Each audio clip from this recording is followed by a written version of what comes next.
Hello and welcome to another episode of the e-commerce coffee break. Today we want to talk about user-generated content and what that has to do with ads. We want to find out how you can set up a creator funnel and produce insane amounts of ads for cheap. With me on the show today, I have Bostjan Belingar. He's the CEO of Hustler Marketing. Bostjan and his team at Hustler Marketing have helped hundreds of e-com stores optimize their email and SMS marketing. As a founder and CEO, he now spends most time managing the quickly growing agency and all of its departments. In 2022, Hustler Marketing has sent out close to 1 billion emails and generated over 83 million in retention revenue for their clients. In his spare time, he does Vipassana meditation, reads fantasy novels, travels to warm and sunny countries. I can relate to that one, and occasionally goes to awesome techno parties. So let's welcome him to the show. Hi, how are you today? I'm very good. Thank you for having Klaus. Bostjan, you have done a ton of emails, a ton of SMS, a ton of outreach. And with that, obviously, you have created a lot of user-generated content coming back from there. And that will lead us on how you can use that for ad creatives. Tell me a little bit more on how you got into this whole area. Okay, so let's just clarify a few terms first, because I think it's important. So, for example, what e-commerce brands would do for email and SMS and whatnot is typically not user-generated, right? So we would take their brand assets and we would, do fancy banners and whatnot. But there's a big trend recently in the ad buying world on Facebook and Google, TikTok, and other platforms. I'm sure all the listeners are aware of the privacy policies, iOS and whatnot. So essentially, marketers have less and less data to utilize. The other thing is algorithms are stronger and stronger and smarter. So nowadays, it's not as important when you're running ads to really do fancy targeting or set up really clever rules. It's more about having a lot of really good content and then letting the algorithm do its trick, right? So, but there's another thing, right? There's also more and more ads on all these platforms, and consumers are kind of sick and tired of just being pitched by ads all the time. So that's where UGC comes in, right? User generated. The whole point of this is that you find people that produce ads and commercials that don't really look like ads. And then basically you're just scrolling your news feed. You start looking at some guy or some woman that is talking about something. And then only 30 seconds in, you realize they're actually talking about the product, and, they send you on a link, etc. So I think that's quite important to understand. Yeah, I think that's a normal problem for a lot of marketeers. They have their marketing glasses on and they create, as I said, banners and use stock images and whatever they have. But seeing it from the view of a customer and what they think about your brand, about your products and your services is a complete different angle. And that's where user-generated content helps with. Now, how can you facilitate whatever comes back from your customers, or how can you motivate it, maybe as a first step, customers to generate content for you? For sure. Maybe another important distinction in terms of, content for products. The reason why, well, user-generated content not only performs better, but it's also a lot cheaper. And we'll talk about the process. But we recently had a story with one of our clients who paid, I think, $20,000 to get these super polished videos from like a film studios with actors and everything. And then they run that on ads and nothing happened. Like zero, so they literally spend 20K, and it looks nice, it feels nice, but it's like it's not what works, right? So with user-generated content, there's essentially, let's say, two things. One is where you find the creators and how much you pay them, and the other is how do you create the strategy and the briefs for them. These two are both very important. So if we break this down, first, where you find the creators. Another important point here is we call them creators, not influencers, right? The important thing to understand here is that influencers will charge you a lot to do any sort of videos or promotional content for you. They are not just selling the content, they're also selling the quote unquote reach, right? They have a big following, so you hope to get clicks from them.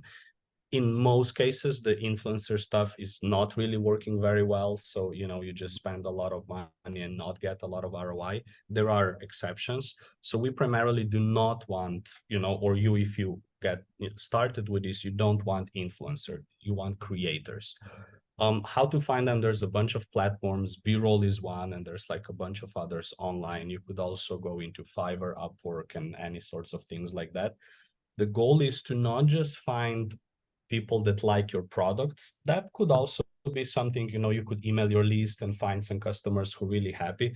But what we prefer to do is find creators who have actual experience, right? If you go on B-roll, there's people have ratings, right? It's like looking for a restaurant on Google Maps, right? You see the creators, you see how, other people who gave them work before rated them, etc.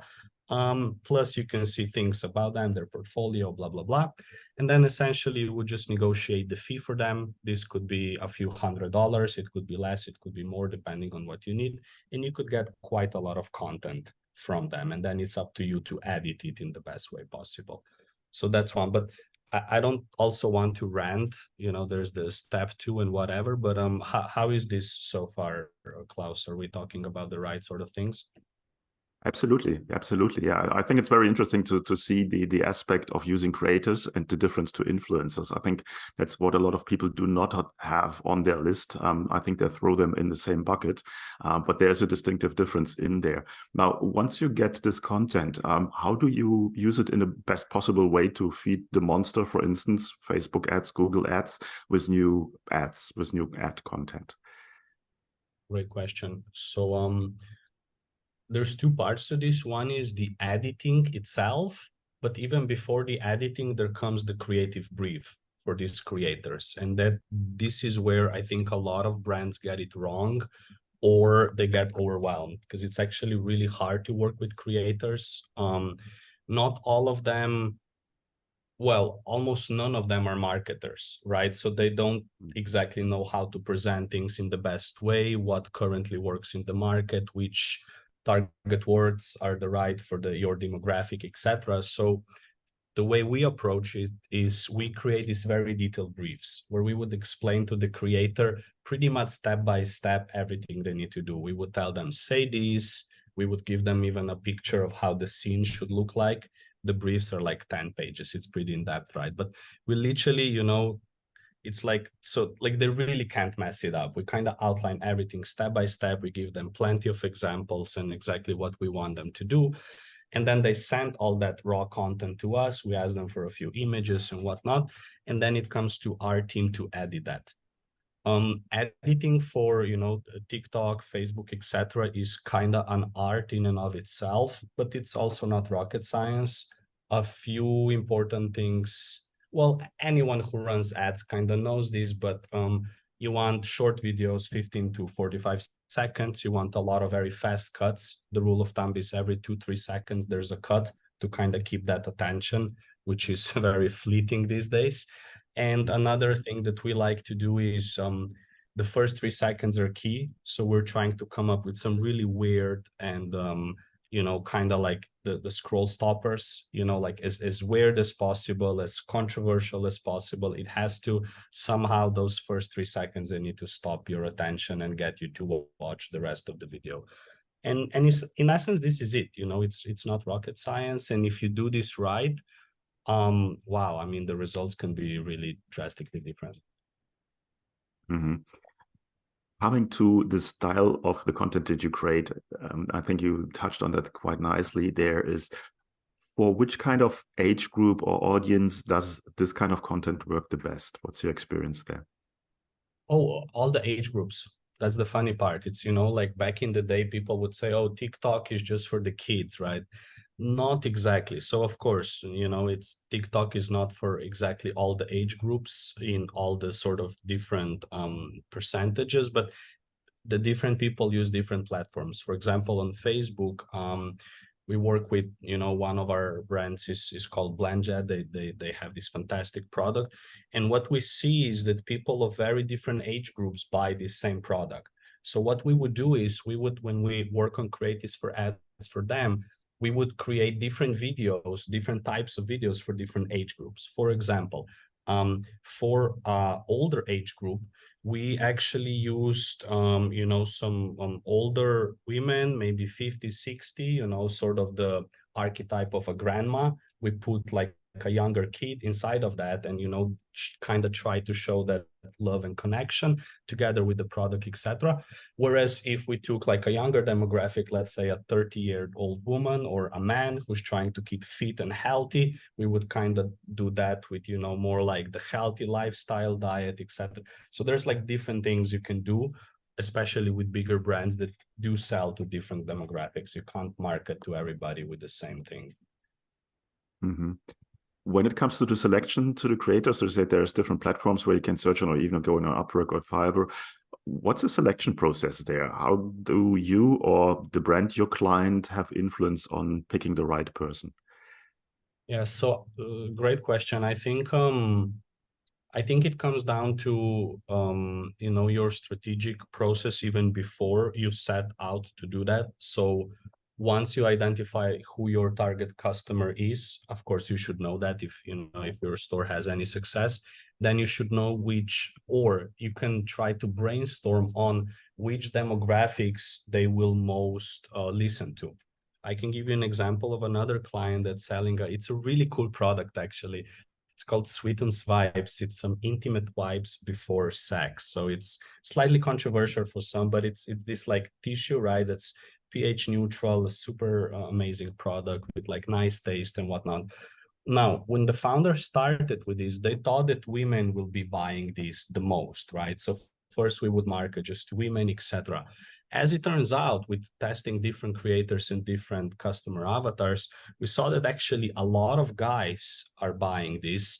And then really, really strong was also the LGBT community, right? So we kind of discovered these completely different customer avatars that we didn't even know. So how to prepare for search of those creators, like as usual testing, you would first try to find creators you think will work the best, but you should keep testing. You should keep bringing new and new creators.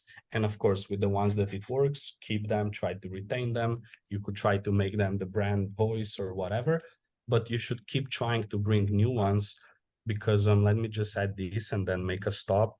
The biggest problem to scale with bigger brands is that they need a large amount of ads, right? One single ad cannot bring all the sales to the store and it can't run, for years and years.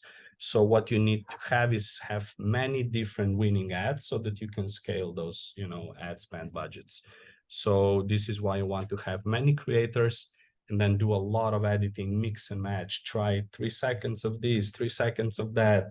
Basically, you try to come up with new stuff all the time. Mm-hmm. I want to touch a bit on the legal or contractual side of working with creators. Obviously, you need to get the rights, the user rights for that content. How is that built up? So how do you make sure that there will be no legal issues at some point? So most of the platforms that we use, one of them being B-roll, and I should honestly know more of them because there's a bunch of competitors, but I don't know the ins and out because our team is running that. But let's say B-roll.io for an example, they all kind of have that inside already. So when a creator joins their platform, they already agree to all those rights. So you're completely in the clear. If you choose to work through Upwork or Fiverr or something else, you should probably create a contract, prior where they would kind of give you the rights to those assets, etc., etc. So yes, you should definitely think about that. If you use the most popular platforms, they kind of take care of that for you. Mm-hmm. Give me a bit of an idea how Hustler Marketing and your team help with setting a campaign up and about the timeline and everything that is involved with that. Well, do you mean now just creatives or did you think different things? Because we do different stuff in our agency for the clients. Basically, from helping the client with setting up creatives.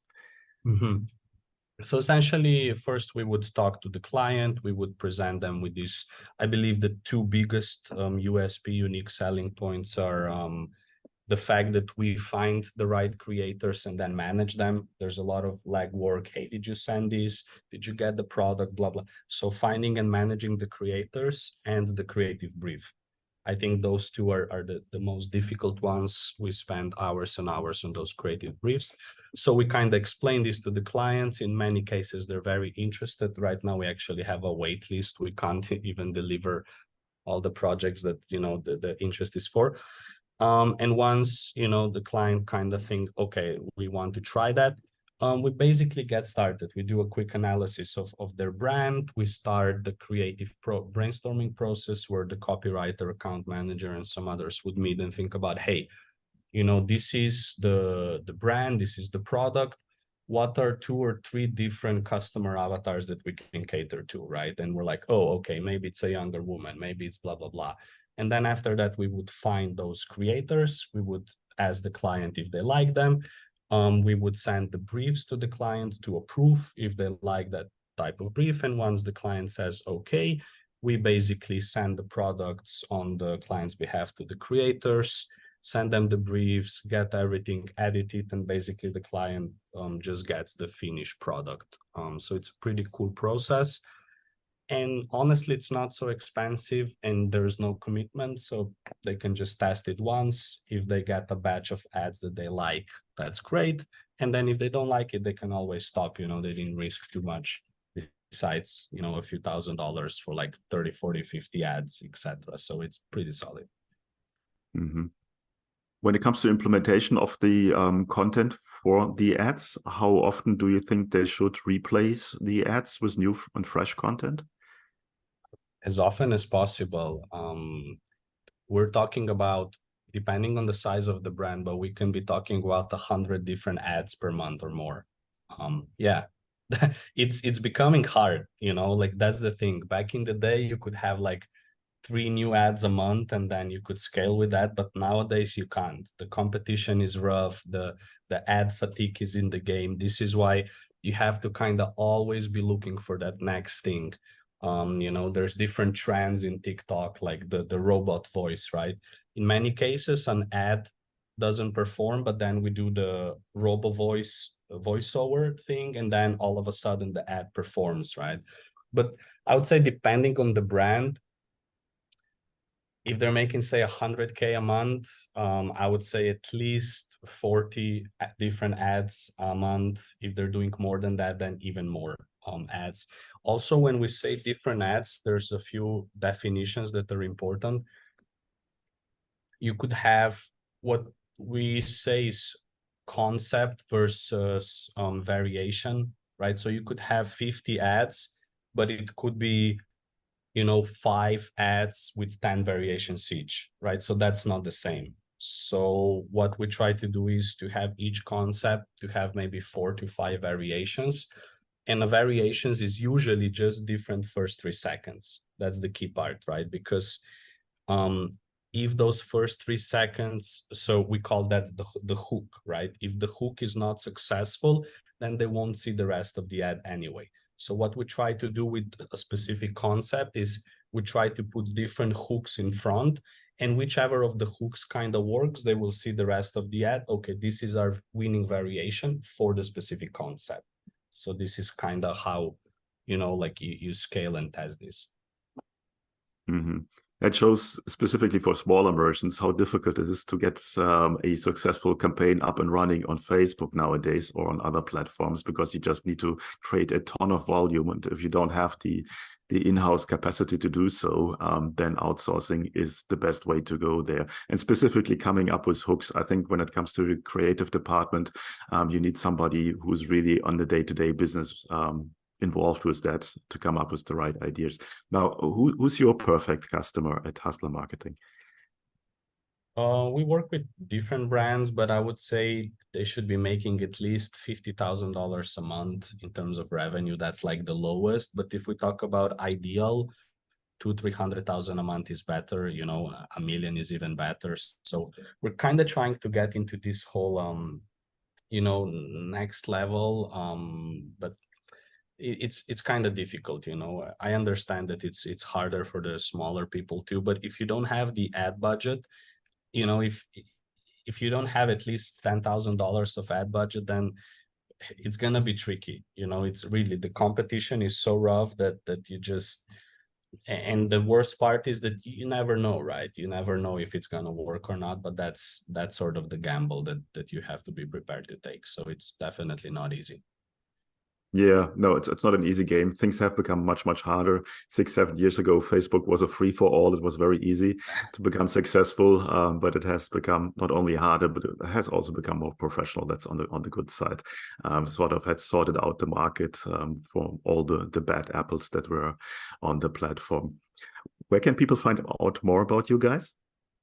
Well, our website would be a good start. So that's hustlermarketing.com. Otherwise, we do a bunch of content on our blog. There's some social media and Instagram. So there's a lot of places where, you can kind of get in touch or learn more about us. Excellent. Okay. Before our coffee break comes to an end today, is there one final thought that you want to leave our listeners with? Yeah, I think strength of the product is still key. If you have something that's really amazing, then it's going to sell, and you will not need to work so hard on your ads because the product is awesome. If you're getting results, if it's somewhat different than the competition, then you're gonna be good. So to those founders that are product developers, like, go for it. People need great stuff in their lives. So yeah, good luck. Okay, that's very true words for the end of this episode today. Bostjan, thanks so much for giving us an overview. And I would recommend everyone who wants to have content created professionally to reach out to you and take it from there. Thanks so much. Hey, Klaus here. Thank you for tuning in to another episode. Before we wrap things up, I've got a couple of important points to share. Firstly, if you have enjoyed today's episode and want to support the show, here's a simple way to do it. Help me out with that algorithm magic by liking, commenting, and subscribing on your favorite podcast app. And if you're feeling extra generous, leaving a rating would be great. Your support helps me bringing more impactful guests on the show, and it makes it easier for others to discover the podcast. Secondly, I want to talk about to all your business owners out there. Here's a question. Are you tired of juggling everything in your business while struggling with your marketing tasks? Fed up with hit and miss experiences of hiring freelancers or agencies that don't quite get your vision? But perhaps you're not ready to commit to a full-time in-house marketer just yet. Well, I've got a solution for you. Introducing our fractional marketing team. My team and I provide top-notch experienced marketing professionals to become an extension of your business. Not only will they save you up to 50% on cost compared to traditional hires, but they also take care of all this time-consuming, repetitive and complex marketing tasks that have been holding you back. And this way, you can concentrate on what truly matters, the core of your business. To learn more about how we can help you to scale up your online sales with a fractional team member, head over to our website, smart-ecommerce-marketing.com, or reach out to me directly and I'll get you the details. You will find the links in the show notes. Thanks for being a part of our podcast community, and remember, your support means the world to me. Until next time, see you then.